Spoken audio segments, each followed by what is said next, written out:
নমস্কার বন্ধুরা, আমি রিনা দাস আশা দিদি ডায়েরিতে সবাইকে স্বাগত। আজ আমি আমাদের সাব সেন্টারে আছি। আর চলুন আমাদের সাব সেন্টারে কী কী আমাদের আছে, কী কী পরিষেবা হয় সেটাই আজকে আপনাদের মাঝে শেয়ার করব। তো চলুন, আমাদের সব দিদিগুলো বাইরে বসে আছে, সবার কাজ হয়ে গেছে তো সেই কারণে একটু বসে আছে, মানে একটু রোদ্রে আছে। তো চলুন আমরা দেখি কী কী আছে। চলুন চলুন দাঁড়ায় আছে চলুন করছে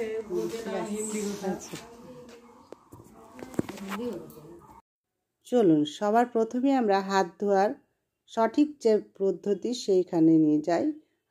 হাত ধোয়ার সঠিক পদ্ধতি আমরা 6টা ধাপ যেটা আছে, 6টা ধাপে, যেমন তালু, পিঠ, গাঁট, ডোগা, পলা, বালা বা কলা, এরকমভাবে নাম দিয়ে 6টি ধাপ আছে এবং প্রতিটা ধাপ, প্রতিটা স্টেপ 8 থেকে 10 বার পুরো ফেনা নিয়ে হাত পরিষ্কার করতে হবে। এখানে ওআরএসের কী সঠিক পদ্ধতিতে কিভাবে ওআরএস গুলিয়ে খেতে হয় সেটা আমাদের এখানে রাখা আছে। এই কারণে যখন আমাদের মায়েরা আসে যে ভ্যাকসিন করতে এবং শিশুদেরকে নিয়ে ভ্যাকসিন করাতে আসে, তখন তাদেরকে বলে বুঝিয়ে দিতে হয়। ছোট্ট আমাদের বাবুসোনা পুতুল। আর এখানে আছে বিভিন্ন রকম দাঁতের যত্ন নিয়ে ব্যানার। আর এই হচ্ছে কালা জ্বর, 2 সপ্তাহ বেশি একটানা জ্বর হলে কোনো অবহেলা করা চলবে না। অবশ্যই তা স্বাস্থ্যকেন্দ্রে বা হসপিটালে গিয়ে ডাক্তারবাবুর সঙ্গে পরামর্শ নিতে হবে। এই আমাদের সিএইচও দিদির ঘর। এখানে যাদের জ্বর হোক, প্রেশার, সুগার, যা কিছুই হোক, আমাদের সিএইচও দিদির কাছে এসে মেডিসিন নিতে পারে। আর সবথেকে বড় কথা কি, 30 বছরের পর থেকে এখন তো আমরা সব গ্রামেই, মানে সবাই যে যার গ্রামে আছে, 30 বছরের পর থেকে সবাই প্রেশার সুগার চেক আপ করানোর আওতায় চলে এসেছে। আর খুব সুন্দর ব্যবস্থা, যাদের প্রেশার বা সুগার ধরা পড়ে তাদের একটা কার্ড করে দেন, আর সেই কার্ড অনুযায়ী তারা প্রতি মাসে ওষুধ পেয়ে থাকেন এবং সারা জীবন এই ওষুধ বিনামূল্যে পেয়ে থাকেন। আর প্রতি মাসেই প্রেশার সুগার চেক আপ করে আবার কার্ডে সব লিখে দিয়ে আবার নতুনভাবে আমাদের সিএইচও ম্যাডাম ওষুধ দিয়ে থাকেন। আর এই হচ্ছে আমাদের সিএইচও ম্যাডামের ঘর। সব মেডিসিনগুলো সাজিয়ে রাখা আছে।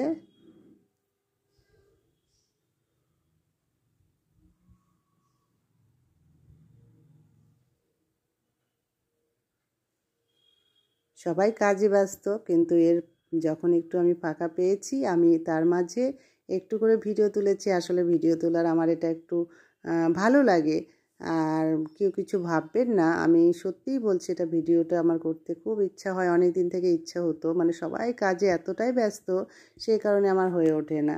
আমাদের দিদির এটা টেবিল।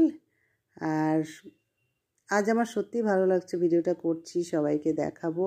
আমাদের অফিস, এই হচ্ছে ওয়েট মেশিন। এইবার চলে এলাম কিচেনে তেমন কিছু নেই, মাঝে মধ্যে চা হয় আর দিদিদের ব্যবহৃত এই জিনিস আছে। এখানে যে যন্ত্রগুলো, এগুলো ফুটিয়ে পরিষ্কার করতে হয়, ফুটিয়ে নিতে হয়।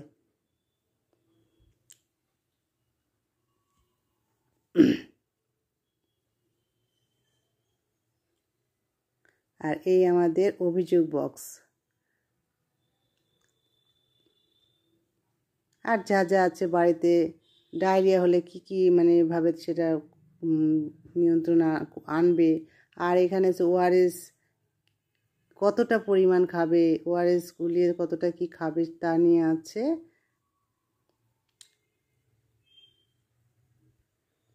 চলুন, আমাদের বাগান, আমাদের অফিসের সামনেই, অফিসেরই ভেতরেই ছোট্ট একটা বাগান করেছে দিদি। আর সুন্দর, মানে যেটুকু ফুল ফুটেছে, ফুল তো মানেই সুন্দর, খুব সুন্দর লাগে যখন ফুলগুলো ফোটে না, খুব সুন্দর লাগে। আছে পেঁপের গাছ আছে, এই যে দেখুন পেঁপের গাছ আছে, পেঁপে ধরে আছে, অনেক কয়টা পেঁপে আছে জানেন তো। এই হচ্ছে কুষ্ঠ সম্পর্কে একটা ব্যানার আছে। কুষ্ঠ সম্পর্কে এর আগেও বলেছি, শরীরে কারো অসার কোনো দাগ, তামাটে, লালচে, যে কোনো সমস্যায় হোক না, শরীরে কোনো দাগ, অবশ্যই আপনার নিকটবর্তী কোনো স্বাস্থ্যকেন্দ্রকে দেখাবেন এবং জানাবেন। এই হচ্ছে আমাদের মায়েদের ঘর। যেসব শিশুদের মানে শিশুদের এবং মায়েদের চেক আপ করানো হয় এই, এবং যখন ইমিউনাইজেশন হয় শিশুদেরকে এখানে মোটামুটি আধা ঘন্টা এখানে পর্যবেক্ষণে রাখা হয় এবং তাদেরকে আমরা পুষ্টি সম্পর্কে তখন বলতে পারি এবং তাদেরকে কীভাবে কি খাওয়াবে, কি খাওয়াতে হবে সেই সম্পর্কে পুষ্টি নিয়ে তাদের সঙ্গে আমরা এখানে মিটিংও করি। মায়েরা রেস্টও থাকতে পারে, আমরা তখন তাদের সঙ্গে একটা মিটিংও করতে পারি। সব কিছু এখানে সাজিয়ে রাখা আছে সেসব মায়েদের যাদেরকে নিয়ে আমাদের মিটিং করতে হয়, এবং এখানে মায়েদেরকে আমরা গর্ভবতী মায়েদেরকেও পেয়ে যাই এবং যাদের শিশুদেরগুলোকে যখন ইঞ্জেকশন দেয় এখানে যেহেতু তাদেরকে পর্যবেক্ষণে রাখা হয় আধা ঘন্টা, তাদেরকে 4টা মেসেজ দেওয়া হয়, সেই মেসেজগুলো তাদেরকে এখানে বলা হয়। আর তার মাঝেই আমাদের এই পুষ্টি নিয়ে এখানে আলোচনা করা হয়। এখানে দেখুন উপরে লেখাই আছে কি মেসেজ, কি টিকা দেওয়া হলো এবং কোন রোগের টিকা দেওয়া হলো, এবং পরবর্তী টিকা কোথায় নিতে আসবে, কার্ডটি যত্ন করে রাখতে হবে এবং টিকা নেওয়ার ফলে কোনো পার্শ্ব প্রতিক্রিয়া হচ্ছে কি না সেটি পর্যবেক্ষণ করতে হবে। এই 4টা মেসেজ হতে পারে, তার ব্যবস্থা আছে। এই 4টা মেসেজ আমরা মায়েদেরকে দিয়ে থাকি। এখানে আমাদের এনএম দিদি গর্ভবতী মায়েদেরকে চেক আপ করেন। সবসময় তো এখানে আর ভিড় থাকে না, এখানে মাসের একবার প্রথম বুধবার আমাদের এখানে ভ্যাকসিন হয়। আর এই হচ্ছে আমাদের গর্ভবতী মায়ের এখানে চেক আপ করে।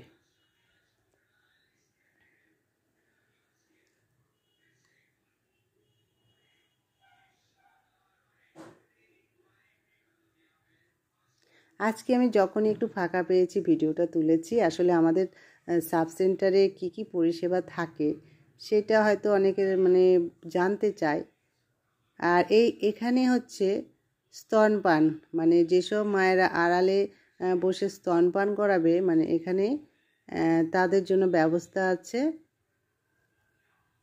জন্মের পর শিশুকে যত তাড়াতাড়ি সম্ভব স্তনপান করাতে হবে, আর এরপর প্রথম 6 মাস শুধুমাত্র মায়ের স্তনপান করবে, এমনকি বাজারের কোনো খাবার বা কৌটোজাত খাবার খাবে না। চলুন আবার চলে এলাম এই রুমে, এই রুমের ভেতর দিয়ে সব যেতে হয়, তো রুমের ভেতর এইভাবেই আমাদের সব সেট করা আছে। এক রুম থেকে আরেক রুমে যাচ্ছি।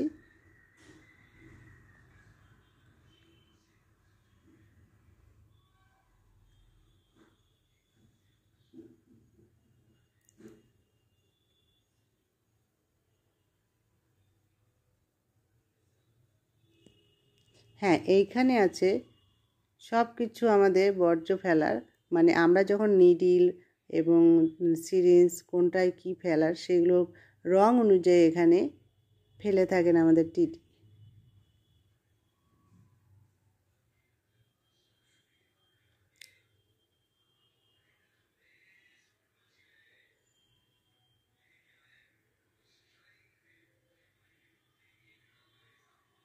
জন্তু জানোয়ার কামড়ালে কখনো অবহেলা করা যাবে না, এবং দেখুন জন্তু জানোয়ার কামড়ালে জলাতঙ্ক রোগ হতে পারে, তা অবশ্যই জানাতে হবে এবং ভ্যাকসিন নিতে হবে। আর এখানে কি 12টি পরিষেবা পাওয়া যায়, 12 ধরনের পরিষেবা প্রদান করা হয় কি সেইগুলো এখানে আছে। শিশুদের স্তনপানের জায়গা, মাতৃদুগ্ধ খাওয়ানোর সমস্যা আছে কি না, এবং ক্যাঙ্গারু পদ্ধতি, যেসব শিশুরা ঠান্ডা হয়ে যায় তাদেরকে কিভাবে ক্যাঙ্গারু পদ্ধতি রাখতে হয় সেইগুলো এখানে বুঝিয়ে বলা হয়। কোনো মা যদি জানতে চায় যে কিভাবে ক্যাঙ্গারু পদ্ধতি অবলম্বন করব, আমরা তো বাড়িতে গিয়ে বলে আসি, তা বাদেও আমরা এখানে যদি কোনো মা জানতে চায় তাহলে আমরা এই চেয়ারে বসিয়ে তাদেরকে দেখাতে পারবো।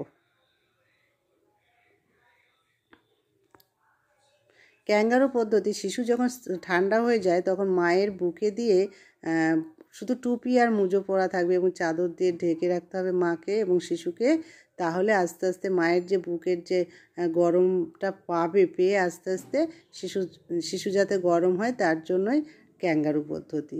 এখানে এই বাবুর এখানে তো ওআরএস গুলিয়ে কীভাবে খেতে হয় সেটা তো দেখানো হয়েছে, তো আবার সেখানে ফিরে এলাম। আমার ভিডিওটা কেমন লাগছে বন্ধুরা? যদি ভালো লাগে অবশ্যই লাইক কমেন্ট করে জানাবেন, পাশে থাকবেন, সাপোর্ট করবেন। ধন্যবাদ সবাইকে, আমার ভিডিও সবাই দেখবেন, ঠিক আছে?